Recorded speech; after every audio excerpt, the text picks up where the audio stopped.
Hello guys and welcome back to Mental Health Mondays. I hope you are all well. So in today's video I'm going to be talking about why people self-harm. I wanted to make this video for those of you who might be going through self-harm or know someone who is self-harming, to try and understand where it comes from a little bit better. So in short, there's not really one reason why someone may self-harm. There can be a whole host of reasons leading to someone turning to self-harm. First of all, I'm just going to give a brief little definition on exactly what self-harm is, because there is the misconception that self-harm is just cutting. Just a little disclaimer, this is completely for educational purposes, not to encourage any of you to go and do any of these activities. In fact, these videos are to actively discourage you from doing such activities and promote healthier coping mechanisms. So self-harm is something you do to damage your body on purpose, and it usually develops as a coping mechanism in reaction to how you feel, and those feelings are usually linked to events in your life. It can include cutting or burning yourself, taking tablets, pulling your hair, swallowing or inserting harmful objects, bashing your head against the wall. I mean, I don't need to go into all of the different examples, but you get the gist. Self-harm doesn't necessarily mean that you want to kill yourself. You can have a self-harming habit for years and not intend to kill yourself. So for me, I self-harm for I don't know how many years, since I was about 14. So I'd say about 6 years. And it developed as a coping mechanism to things that were going on in my life. So for me, that was rejection from guys and me putting pressure on myself, thinking that I wasn't achieving well enough at school. Other events similar to this could include bullying, worries about money, loss, sexual, physical or emotional abuse, a relationship breakdown, pressure at school or work, or losing your job. So I know a lot of statistics and a lot of my videos are geared towards a younger audience, but with all of this list, I just wanted to show that it's not necessarily just young people who self-harm. It can affect anyone at any different age, and like I mentioned before, there are so many methods that people use to self-harm. Sometimes people may not even realise that they're doing it. So I just wanted to break down a few of these feelings that the events can lead to. So these are feelings that you may feel that trigger the need to self-harm.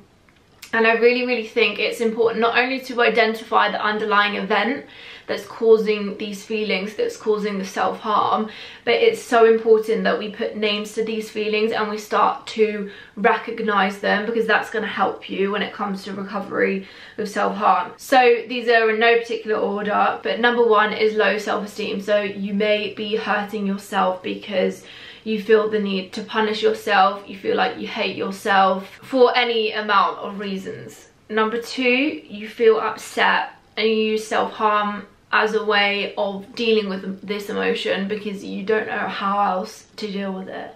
Number three is feeling depressed.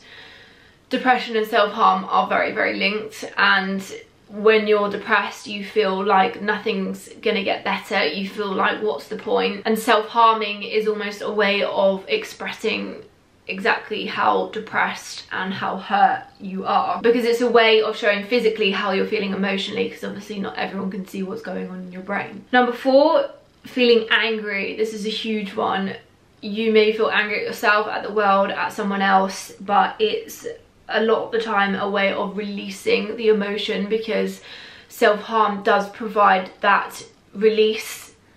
Admittedly, then it comes with so many feelings of guilt and regret and, you know, maybe potentially hating yourself even more, but it does provide a temporary release, which is 100% not healthy or worthwhile in the long run. Number five is feeling numb. So if you're depressed, if you're anxious, if you have any kind of mental illness, especially if you're on medication, the feeling of feeling numb and feeling out of it and feeling dissociated, all of which I have videos on if you want to go and learn more about, but it's almost like you want to feel something, and the pain of self-harm gives you that. And the final one that I'm gonna say is feeling helpless. So something has happened, the emotions have come up, and you don't know what to do about a situation, and you don't know how to deal with the emotions that come up, so you just resort to self-harm.